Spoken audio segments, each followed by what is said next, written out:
자, 오늘 말씀은 베드로전서 2장 4절부터 8절까지 보겠습니다.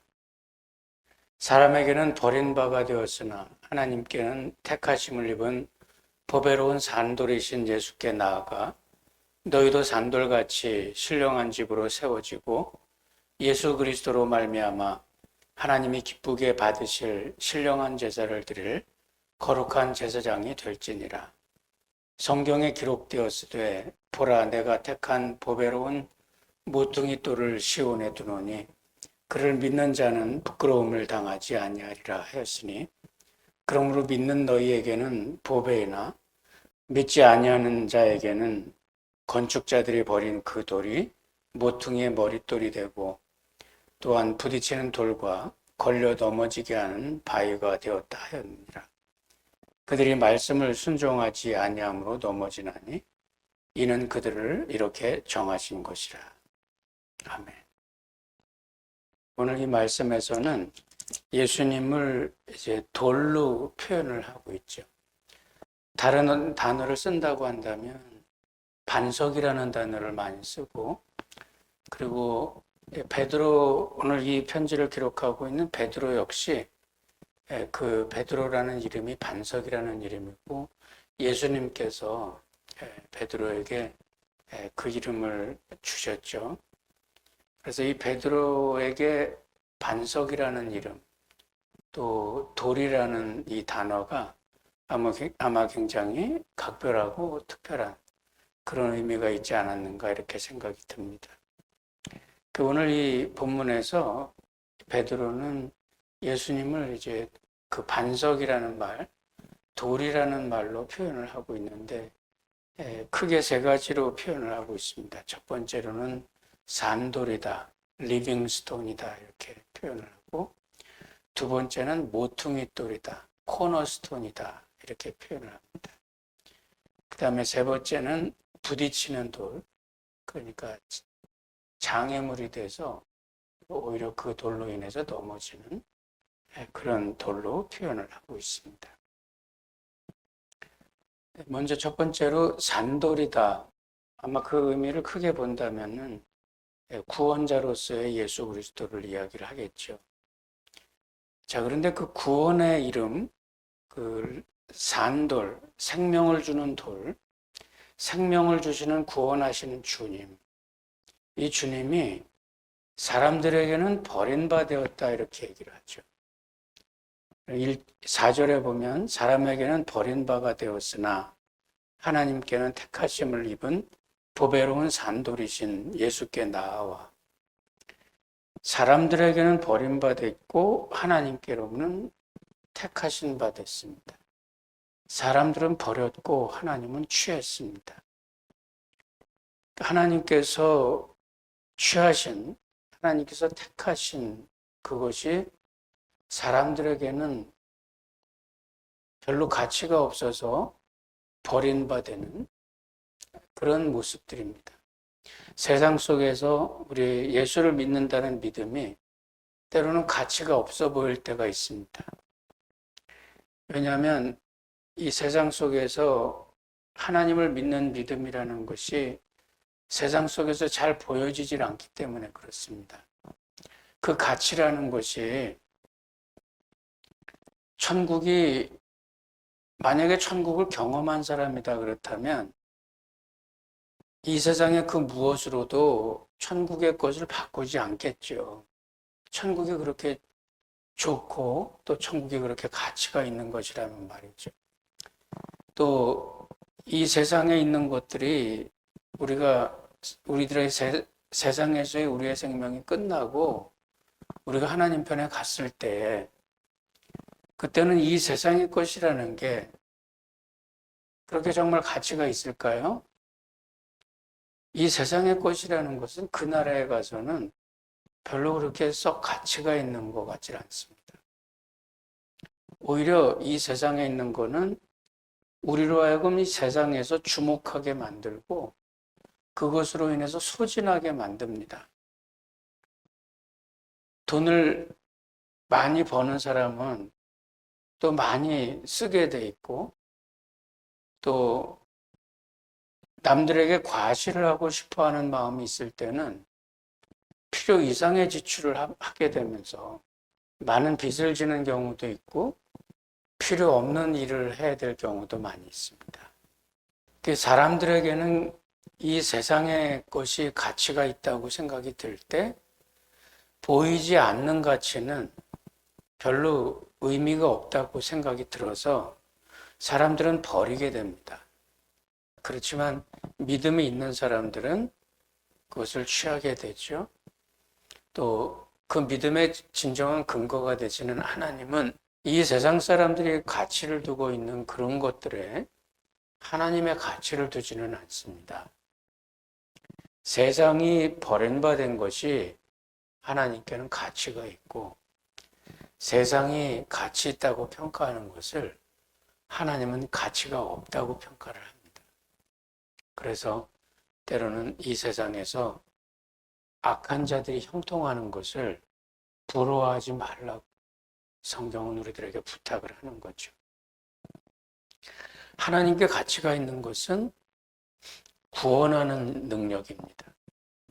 그래서 십자가의 도가 믿지 않는 사람들에게는 미련한 것이요, 믿는 사람들에게는, 구원을 받는 우리들에게는 하나님의 능력이 된다. 이렇게 이야기를 하는 겁니다. 예수 그리스도는 하나님의 구원을 우리에게 가져다 주는 분입니다. 그래서 그는 리빙 스톤입니다. 살아있는 생명의 돌이고 생명의 물이고 생명의 빛입니다. 그렇기 때문에 세상으로부터는 버림받았습니다. 세상의 가치로 볼 때는 그런 것이 별로 가치가 없는 일들이기 때문에 버려집니다. 그러나 영생의 능력을 가지고 있는 주님께서 세상에 썩어질 것으로부터 우리를 건져내실 때 우리를 건지시는 하나님은 우리가 더 이상 그 죄에 참여하지 않기를 바라서 하나님의 백성들을 거기서 건져내시는 것입니다. 우리를 구원하시는 주님은 세상 사람들이 중요하게 생각하는 것에 가치를 두지 않고 그것은 버리고 그리고 우리의 믿음을 취해서 하나님 나라로 우리를 이끄시는 거죠. 그래서 세상 사람들에게는 버림받았지만 하나님께는 택하신 바 된 그런 분이 바로 구원하시는 이름 예수 그리스도이신 것입니다. 두 번째는 모퉁이 돌입니다. 모퉁이 돌은 집을 지을 때 단단한 기초 위에다가 모퉁이 돌을 둡니다. 그러면 그 모퉁이 돌은 마치 기준점과 같아서 그 모퉁이 돌을 중심으로 모든 돌들을 그 위에다가 얹어가면서 집을 짓게 됩니다. 모퉁이 돌이 올바른 위치에 잘 자리를 잡고 있어야 집을 잘 지을 수가 있고 튼튼하게 지을 수 있습니다. 우리는 그 모퉁이 돌 되시는 예수님에게 의지해서 그 집을 지어갑니다. 교회는 바로 그것입니다. 모퉁이 돌을 되시는 예수님께서 기준점을 잡고 계실 때 그 기준점을 중심으로 모든 돌들이 그 위에 하나둘씩 쌓여지게 됩니다. 그러면서 하나님의 집은 지어져 갑니다. 여기 5절에 보면 너희도 산돌같이 신령한 집으로 세워지고 그 신령한 집으로 세워지는 하나님의 교회는 그렇게 신령한 집으로 만들어져 갑니다. 그 만들어져 가는 집이 바로 우리들이 이루는 신령한 집, 우리들이 이루는 믿음의 공동체입니다. 예수 그리스도로 말미암아 하나님이 기쁘게 받으실 신령한 제사를 드릴 거룩한 제사장이 될지니라. 우리들에게 이제 그 하나님의 집에서 거룩한 제사장이 되라 이렇게 이야기를 합니다. 제사장은 하나님 앞에 나가서 백성들의 죄를 대신 대속하면서 하나님 앞에 백성들의 속죄제를 드리면서 백성들의 죄를 하나님 앞에 고하고 또 백성들을 위해서 기도하는 이런 역할들을 하는 사람입니다. 예수 안에 있을 때 우리는 하나님 앞에 나가서 우리 어떤 다른 누구에게 우리의 기도를 또 우리의 하나님께 나가는 우리들의 모습을 부탁하지 않습니다. 예수 안에서 우리는 하나님께 직접 나아갑니다. 은혜의 보좌 앞에 우리는 담대히 나아갑니다. 히브리서 기자의 말대로 우리는 은혜의 보좌 앞에 담대히 나간다. 어떻게 보면 뻔뻔스럽게 나간다는 뜻입니다. 하나님 앞에 나가서 우리의 부족한 모습임에도 불구하고 우리는 하나님께 기도합니다. 하나님 앞에 용서를 구하고 또 하나님께서 우리의 기도를 들으시기를 요청하고 또 하나님께 우리의 모든 기도의 제목들을 아뢰게 됩니다. 우리는 예수 안에서 제사장을 필요로 하는 게 아니라 우리 모두가 제사장이 되었습니다. 그래서 하나님 앞에 우리의 기도를 직접 나가서 우리의 제사를 드리고 우리의 기도를 드리게 되는 것입니다. 이 모든 것이 어떻게 가능합니까? 우리가 하나님의 성전이고 또 우리 자신이 예수님께서 모퉁이 돌 되신 그곳에 우리 자신을 얹어서 그 위에 하나하나 벽돌을 쌓아서 집을 만듭니다. 그 성전에 누가 우리를 대신해서 나아가는 것이 아닙니다. 예수 그리스도께서 거기에 모퉁이 돌이 되시고 그 휘장을 열어놓으셨습니다. 이제 우리는 제사장을 거치지 않고 주님께 우리 스스로 직접 주님께 나아가고 우리 자신이 성전으로 하나님을 우리 안에 모시고 살게 됐습니다. 이것이 바로 모퉁이 돌의 축복입니다. 경에 기록하였으되 보라 내가 택한 보배롭고 요긴한 모퉁이 돌을 시온에 두노니 저를 믿는 자는 부끄러움을 당치 아니하리라. 예수 그리스도를 믿는 믿음으로 우리는 그 모퉁이 돌을 의지해서 예수님과 한 몸이 됐습니다. 그렇기 때문에 모퉁이 돌을 믿음으로 의지하는 그 모든 사람들은 그렇게 해서 교회를 이루고 있는 교회를 이루고 있는 모든 하나님의 성도들은 절대로 하나님으로부터 외면을 당하지 않습니다. 부끄러움을 당하지 않습니다. 하나님은 예수 안에서 우리 모두를 이미 예수 안에서 다 받으셨기 때문에 그렇습니다. 그 모퉁이 돌을 의지하고 있는 이상 우리는 하나님 앞에 담대히 나아갑니다.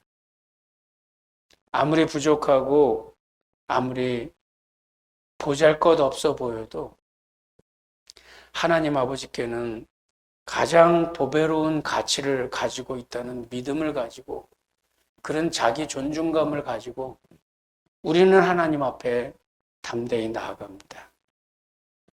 바로 이것이 모퉁이 돌을 의지하는 사람들의 복된 모습입니다.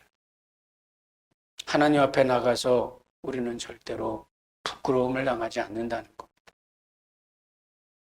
자, 그런데 여기 7절에 보면 그러므로 믿는 너희에게는 보배나 믿지 아니하는 자들에게는 건축자들의 버린 그 돌이 모퉁이의 머릿돌이 되고 또한 부딪히는 돌과 거치는 반석이 되었다 하리니 믿는 사람들에게는 보배가 되지만 믿지 않는 사람들에게는 버린 돌입니다. 믿지 않는 사람들, 건축자들이 쓸 데가 없다고 생각이 들어서 버렸습니다.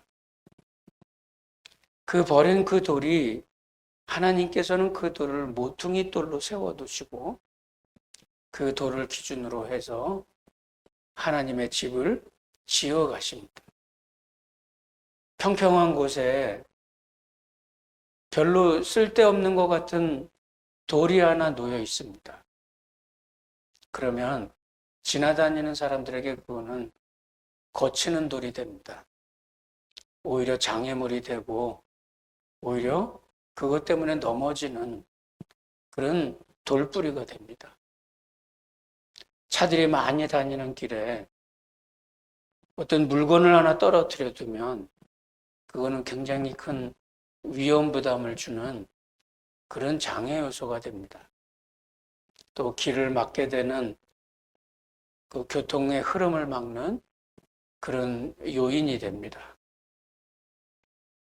그런데 그 돌을 하나님은 기준점으로 삼아서 하나님의 집을 짓습니다.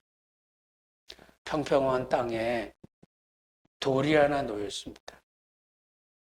하나님의 계획을 모르는 사람들은 그것이 부딪히는 돌이 되고 장애물이 되고 돌뿌리가 돼서 넘어집니다. 그러나 하나님의 계획을 아는 사람들에게는 그 돌은 시작점입니다. 그 돌로 시작해서 하나님의 집이 지어질 겁니다. 그 돌로 시작해서 신령한 집이 지어질 것이고 그 신령한 집에서 제사가 드려질 것이며 하나님은 우리를 모두를 하나님이 기뻐하시는 거룩한 산제사로 우리를 받아들이실 것입니다. 우리는 그 안에서 절대로 부끄러움을 당치 않고 하나님의 가장 보배로운 가치로 인정을 받는 그런 사람들이 될 겁니다. 이것이 평평한 곳에 놓여 있는 평범한 돌 하나, 하나님의 계획을 아는 사람들에게, 구원을 받는 사람들에게 그 돌은 가장 귀한 모퉁이 돌이지만 거기서부터 하나님의 집이 지어져 가지만 그것이 그 계획을 모르는 사람들에게는 그것은 그것 때문에 넘어지고 그것 때문에 심판을 받는 그런 돌이 되고 맙니다. 그 돌이 하나님의 은혜 가운데 우리들에게 모퉁이 돌이 될 때에 8절 말씀에 이런 말씀이 있습니다. 또한 부딪히는 돌과 거치는 반석이 되었다 아니라 저희가 말씀을 순종치 아니함으로 넘어지나니 이는 저희를 이렇게 정하신 것이라. 하나님께서 하나님의 백성들을 불러내시고 그 말씀의 반석 위에 백성들의 삶을 세워갈 때, 그럴 때 우리가 그 하나님의 기초 위에, 말씀의 기초 위에 우리의 집을 지어가는 그 가장 중요한 모습은 바로 순종입니다. 마태복음 7장 24절부터 27절에 보면 예수님께서 비유를 들어 말씀하십니다. 말씀을 듣고 행하는 사람은 그 주초를 반석 위에 놓고 집을 짓는 사람 같으니 바람이 불고 창수가 남에 넘어지지 않지만 순종치 아니하는 사람들, 그 사람들은 마치 모래 위에 기초를 두고 집을 지어가는 사람들처럼 바람이 불고 창수가 남에 무너짐이 심하다, 이렇게 이야기했습니다. 우리들이 하나님의 모퉁이 돌을 시작으로 해서 하나님의 집을 지어갈 때 집을 가장 단단하게 짓는 방법은 하나님의 말씀에 순종하는 삶입니다. 믿음으로 구원을 받은 사람들에게 우리의 삶을 가장 단단하게 만드는 것은 말씀 안에서 순종하는 생활, 말씀과 함께 살아가는 모습, 이 모습이 우리의 지어져가는 우리의 삶을 견고하게 만들고 또 그 안에서 하나님의 교회는 더욱 든든한 그런 믿음의 공동체로 성장해 갈 것입니다. 예수님을 산돌로 구원하시는 하나님으로 모퉁이 돌로 우리의 믿음의 공동체를 시작하는 우리의 삶을 믿음의 삶을 시작하는 시작점으로 모퉁이 돌로 주님께서 표현하십니다. 그 안에서 우리는 믿음의 삶을 살아가고 세상 사람들에게는 거치는 돌이지만 믿음을 가진 우리들에게는 우리들의 삶을 믿음의 삶을 시작하고 천국의 삶을 시작하는 그런 모퉁이 돌이 되고 출발점이 됩니다. 말씀을 의지하고 말씀 안에 순종하고 이런 삶을 통해서 견고하게 여러분들의 믿음의 집을 잘 짓고 또 훗날 하나님 앞에 상급을 받고 하나님 앞에 칭찬받는 그런 믿음의 삶이 될 수 있기를 간절히 바랍니다. 기도하십시다.